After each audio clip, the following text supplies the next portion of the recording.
It's great to be here at Pew, where we have so many great friends as a department.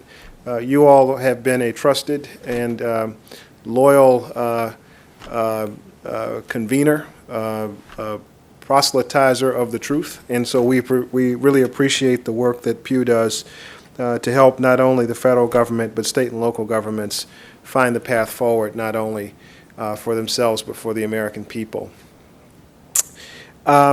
I was trying to think about how I would start this conversation, and I want to strike an optimistic tone.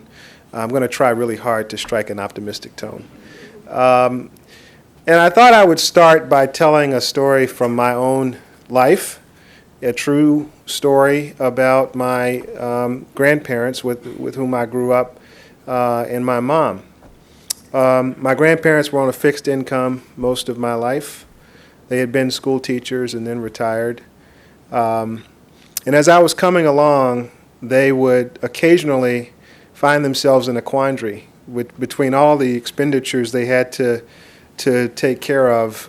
Occasionally I would have a field trip that would come up or some school obligation that would come up, and there would be this question as to, what was not going to get done so that I could go do whatever it was. And every single time they took the last dollar they had and put it on the table for me to go do something that would expand my mind and help me go forward. And I think that's how you get these amazing stories that we take pride in as Americans. People who, despite the odds, are able to overcome things and to live lives of significance and to contribute back to the public. But without that initial sacrifice, I wouldn't be here.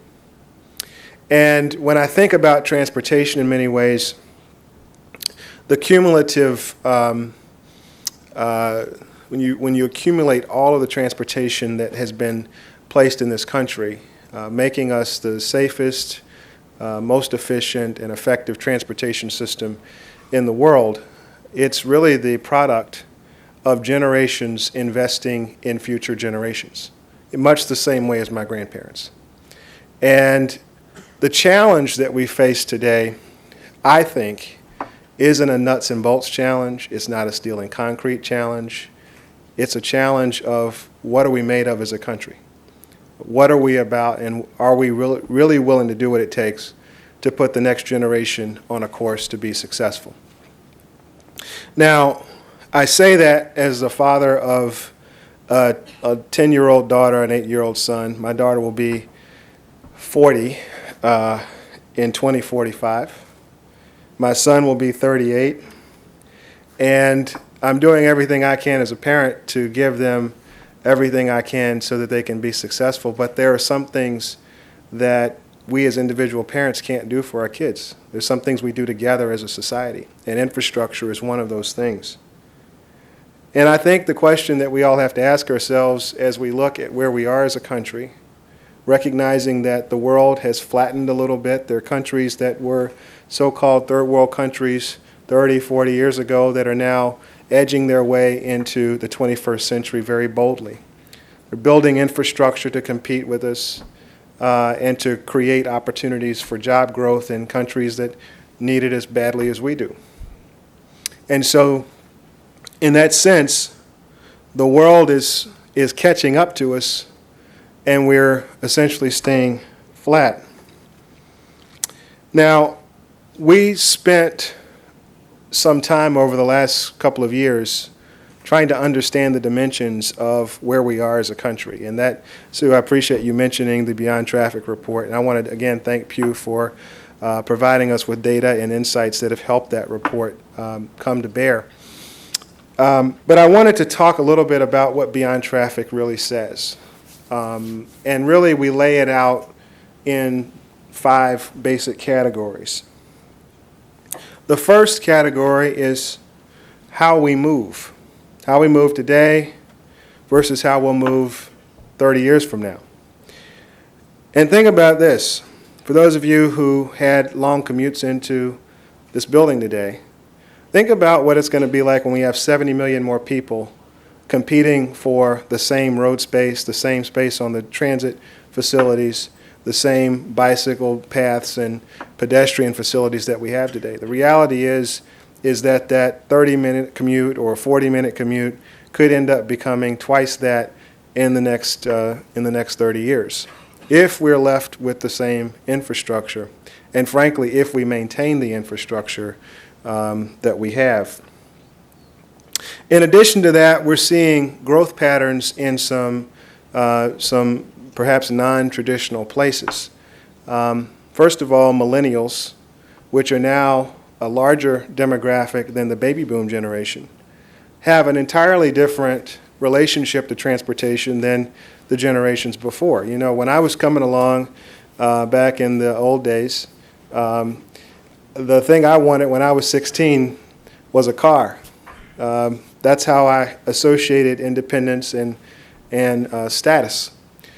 Well, this generation doesn't associate it that way. They're just as happy, you know, using a zip car or Uber, using part of the sharing economy to move around. They're much more interested in living in the central parts of cities. They're much more likely to want to bike as much as they might want to ride a bus or get into a car. And so that has profound implications in terms of how our transportation system develops. And just as a point of reference, when I look at our Highway Trust Fund, which expires May 31st, I think 43 days from now, in case you're counting. The Highway Trust Fund puts about 80% of the dollars into the highway system and 20% into transit.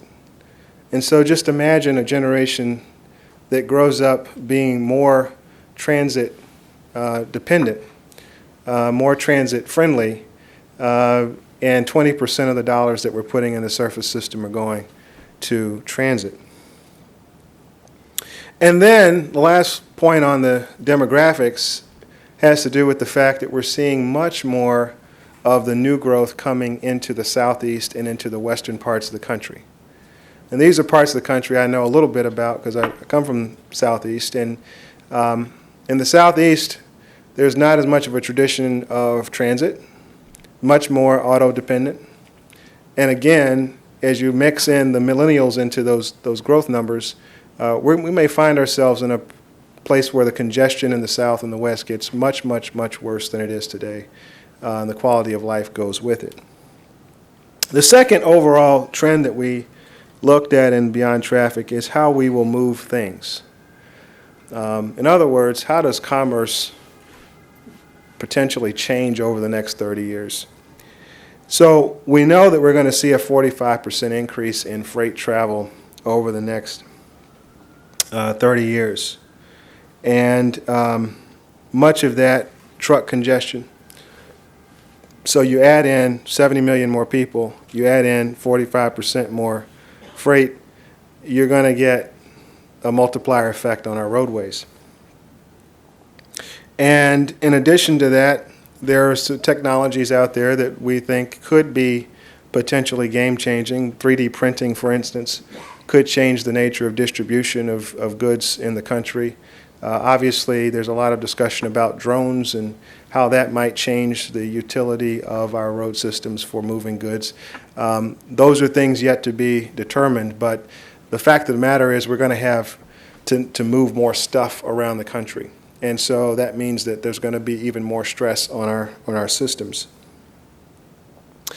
The third trend that we looked at was how will we move better? How will technology play a role in infrastructure? And again, I've talked about some of it, but just imagine this, that global data generated is expected to increase 40% every year, which means that breakthroughs in mobile technology, including ride-sharing, connected vehicles, automated ports, driverless cars, all of these technologies are likely to come into focus over the next 30 years. So imagine you're at a restaurant and you take out your mobile device. I'm not going to specify which one you might have. And you instruct your vehicle to come pick you up. It's a pretty amazing thought. I'll also point out that the Star Wars teaser came out yesterday, so We may not be that far away from that, but this idea that technology will start seeping its way more and more into transportation is real. And we at the Department of Transportation are constantly working to improve our ability to help that technology come into the marketplace safely, but also recognizing that the rate of change in technology is much more rapid today than it was even 10 or 15 years ago, and so we have to adjust to that as well. Fourth, how are we going to adapt?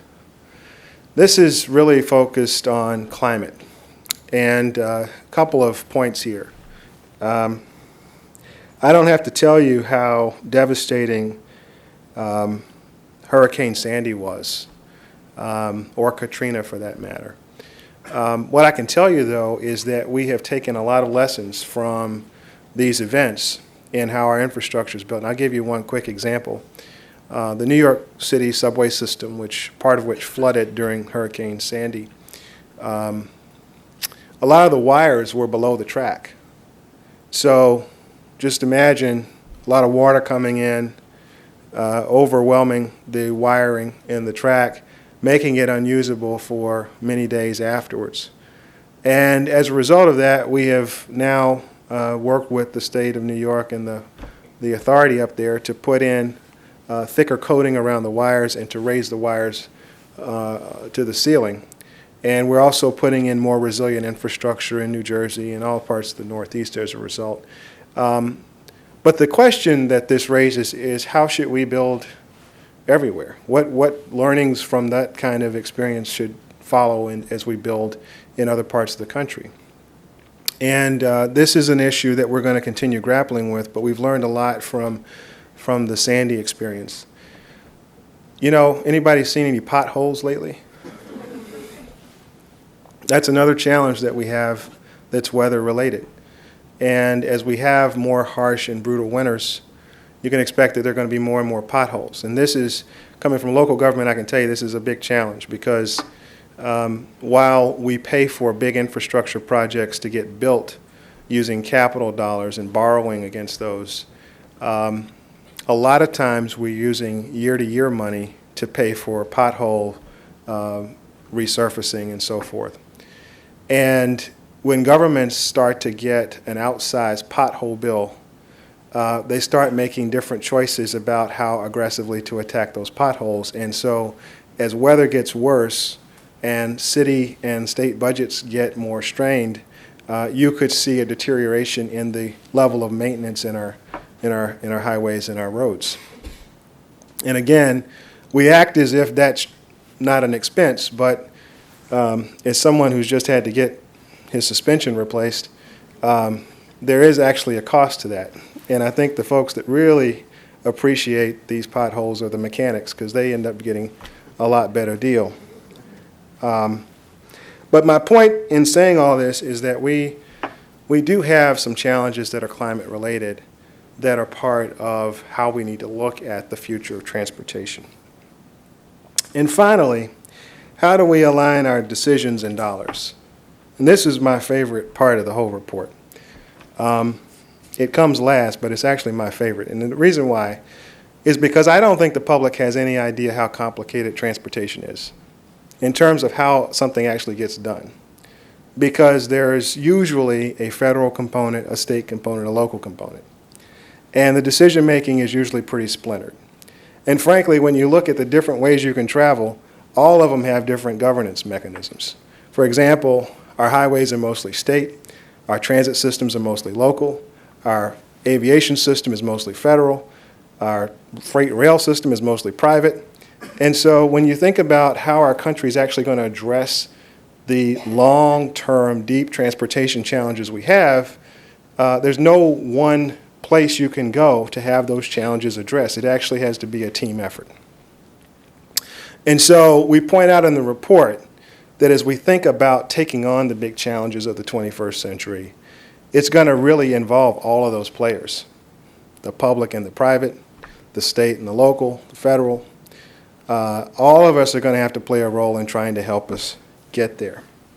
Now, there's one other point to this that I think is also exciting to me, which is, what if someone, this is my challenge to those of you who are listening, but what if folks who took this data and sort of looked at what the system is going to demand of us in the future, what if you ran a computer model to show us what we ought to be doing, what we ought to be investing in, how we ought to be delivering projects? What kind of system would we actually have in that case? I was in San Francisco recently, and I went to a company. They did something amazing. They had a system where you could put the inputs into the construction of a bridge. How many people didn't need to get over this bridge during the day? How much load does it need to carry? All that kind of stuff. The computer would spit out 20 different ways you could build the bridge. It would tell you how quickly the bridge could get built, would show you what kind of materials. It's amazing. What if we could do that for our transportation system? What if we could actually put in the demand and get out exactly what kind of system we need? I doubt that system would look like the system we have. And that's the point. That all fits into the larger point that I want to make, which is that we are at a very significant point in time for transportation.